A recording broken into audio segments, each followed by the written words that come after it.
तो आज का टॉपिक होगा ल्यूकोसिलेनिया, जो इसको एस्कोनॉइड स्पंज भी कहते हैं। स्टार्ट किया जाए की बात करें तो फिजियोलॉजी में क्या है कि कैसे चलते फिरते हैं, वाटर करंट्स कैसे आते हैं, डाइजेशन कैसे होता है और एक्सक्रीशन कैसे होता है। लोकोमोशन की बात करें तो ये चल फिर नहीं सकते हैं, इनकैपेबल ऑफ लोकोमोशन।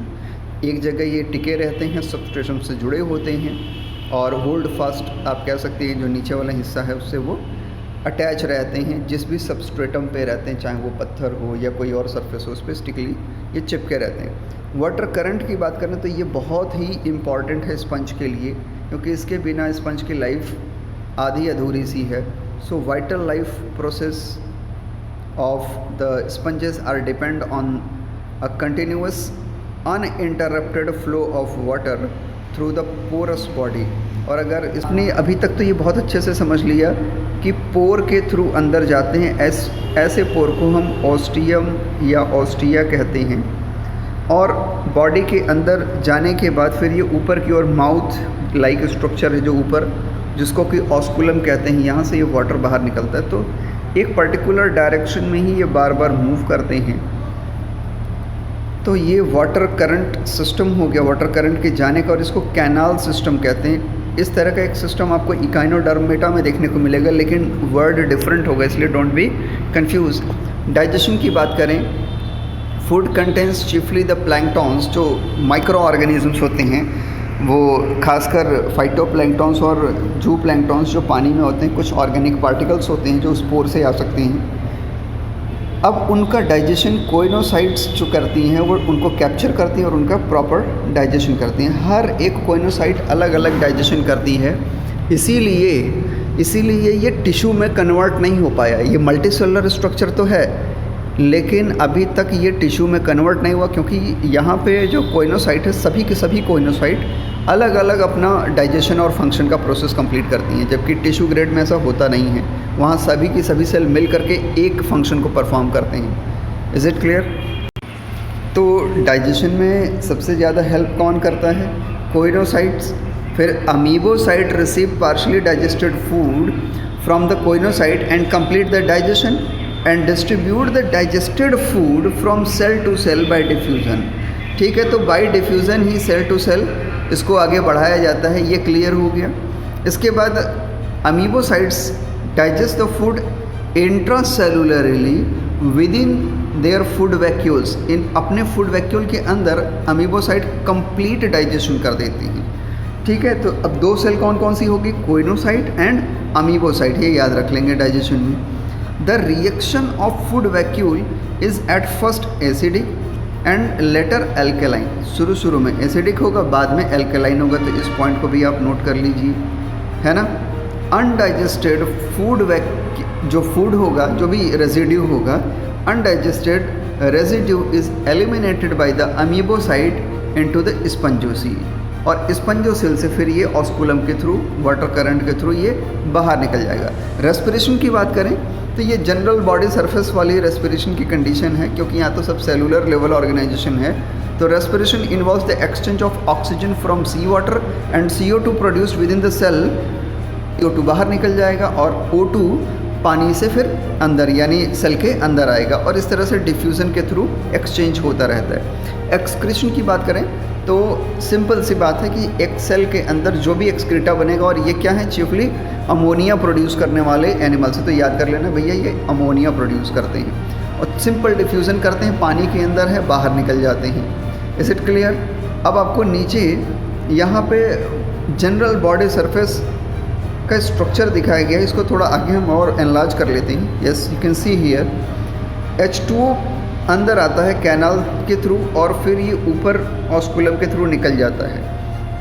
इसी प्रोसेस में यहाँ पे अगर आप रेस्पिरेशन को देखना चाहते हैं, O2 सेल्स के अंदर गया और यहाँ पे सेल में बना हुआ CO2 बाहर की ओर निकल गया। एक्सक्रीशन को अगर आप देखना चाहते हैं तो एक्सक्रीशन में आप देख पा रहे हो बहुत अच्छे से, क्या है कि जो अंदर बना हुआ अमोनिया है सिंपल डिफ्यूज़न के थ्रू बाहर निकल जाता है। Is it clear? पिनाकोडर्म की बात करें तो ये सेफ्टी लेयरिंग बाहर की ओर बनाती हैं। And you can observe pore like structure here, this is small pore like structure जो डॉटेड स्ट्रक्चर्स हैं। और इसमें कांटे भी निकले हुए आपको दिख रहे होंगे इसके स्पिक्यूल्स, जो कि इसकी खास बात है। तो ऑस्टिया यहाँ पे प्रेजेंट है, पोर लाइक स्ट्रक्चर है, so it is what Porifera. Nutrition, digestion और फिजियोलॉजी इस तरह से यहाँ पे ये कंप्लीट होती है। अब आगे बढ़ते हैं, रिप्रोडक्शन की बात करते हैं। ये बहुत ही इम्पॉर्टेंट एस्पेक्ट है यहाँ से, क्योंकि सेक्सुअल रिप्रोडक्शन भी अब यहाँ से शुरू होता है, और सेक्सुअल रिप्रोडक्शन के बाद जो डेवलपमेंट है वो डायरेक्ट नहीं होता है, इनडायरेक्ट होता है। तो यहाँ से क्वेश्चन भी बनते हैं। Leucosolenia reproduce asexually as well as sexually. Asexual reproduction की अगर हम बात करें तो ल्यूकोसेलेनिया ब्रांचिंग और बडिंग ये दोनों ही प्रोसेस को अच्छे से कंप्लीट करता है, यानी इन दोनों प्रोसेस के थ्रू ये एसेक्सुअल रिप्रोडक्शन करता है। ब्रांचिंग में सिंपली जो ब्रांचेस बनते हैं वो टूट के अलग हो जाते हैं। जो भी दो ब्रांचेस आपको बने हुए दिखेंगे, इसमें से कोई भी एक पार्ट टूट के अलग हो जाएगा और ये सिंपली रीजनरेट करके एक कंप्लीट ऑर्गेनिज्म में डेवलप हो जाएगा। ठीक है। बडिंग की बात करें तो बेस के आसपास, जहाँ पे सबस्ट्रेटम से ये जुड़े होते हैं, बेस के आसपास बड का फॉर्मेशन होना शुरू हो जाता है और जाते हैं। You can see the bud formation here. आप देख रहे हो ये बेस है, दिस इज़ व्हाट बेस। तो बेस के पास बड का फॉर्मेशन होता है, स्पेशल सेल्स होती हैं, यहाँ से बड का फॉर्मेशन होना शुरू होता है। धीरे धीरे ये बड ग्रो करता है और एक ठीक ठाक मैच्योर स्टेज में पहुँचने के बाद, डॉटर फॉर्म में पहुँचने के बाद ये डिटैच होते हैं पेरेंट बॉडी से और फिर किसी सूटेबल सबस्ट्रेट पे जाके जुड़ते हैं और अपने आप को कंप्लीट ऑर्गेनिज्म में ग्रो करा लेते हैं। सेक्सुअल रिप्रोडक्शन की बात करें तो कोई भी स्पेशल सेक्सुअल ऑर्गन नहीं बनता यहाँ पे। जनरल जो नॉर्मल सेल्स हैं वहीं पे स्पर्म जो आर्कियोसाइट्स हैं वहीं पे गैमेटोजेनेसिस होगा और वहीं पे स्पर्म और ओवा का फॉर्मेशन होगा। तो स्पर्म और ओवा का फॉर्मेशन कहाँ होगा? आर्कियोसाइट करेंगी, गैमेटोजेनेसिस की प्रोसेस से करेंगी। ल्यूकोसेलेनिया क्या होगा? मोनोसियस होगा, यानी मेल और फीमेल रिप्रोडक्टिव सेल्स या गैमेट जो भी हैं एक ही इंडिविजुअल में प्रेजेंट रहेंगी। स्पर्म रिलीज हो जाएंगे वाटर में और फिर नेक्स्ट ओवम तक वो पहुँचेंगे। मैच्योर ओवम को वो फर्टिलाइज कर देंगे। कुछ वर्कर ऐसा मानते हैं, some worker believe that sperm are transported to the mature ova by amoebocyte, but ये कंट्रोवर्सी है इसलिए इससे हम दूर रहते हैं। डेवलपमेंट की बात करें तो फर्टिलाइजेशन के बाद डेवलपमेंट डायरेक्ट यहाँ पे नहीं है। Ovum is fertilized by sperm within the maternal body wall forming a diploid zygote. तो डिप्लॉयड जाइगोट बन गया। The zygote undergoes equal and holoblastic cleavage. ये बहुत इंपॉर्टेंट है। कैसा क्लीवेज हो रहा है? होलोब्लास्टिक। कैसा क्लीवेज? फिर से याद कर लीजिए कि ये होलोब्लास्टिक क्लीवेज करते हैं। So equal and holoblastic cleavage developing into a holoblastula, और इसको कहते हैं सीलोब्लास्टूला। ये जो होलोब्लास्टूला बन रहा है यहाँ पे क्या है? सीलोब्लास्टूला। तो इसकी wall narrow elongated columnar flattened cell से बनी होगी इस ब्लास्टूला की। At the posterior pole of the larva occur a group of large rounded granulated non flagellated cells. These are believed to be archaeocytes. ये जो cell हैं वो क्या है? आर्कियोसाइट है, which form all future archaeocytes and reproductive cells of the sponge. These granular cells later wander into a cavity of embryo. Some of the adjacent flatted या flagellated cells also lose their flagella, become amoeboid and pass into the internal cavity. अब larva की बात करते हैं। The larva now reaches a stage corresponding to the planula larva of the coelenterats, और यहाँ पे इसको हम बोलते हैं stereogastrula. This is here now termed as stereogastrula or you can say parenchyma. तो ये दो नाम आप याद कर लेंगे, समझ में आ गया। It has no mouth opening. Parenchyma swims freely for some hours, कुछ घंटे के लिए एकदम फ्रीली ये स्विम करता है।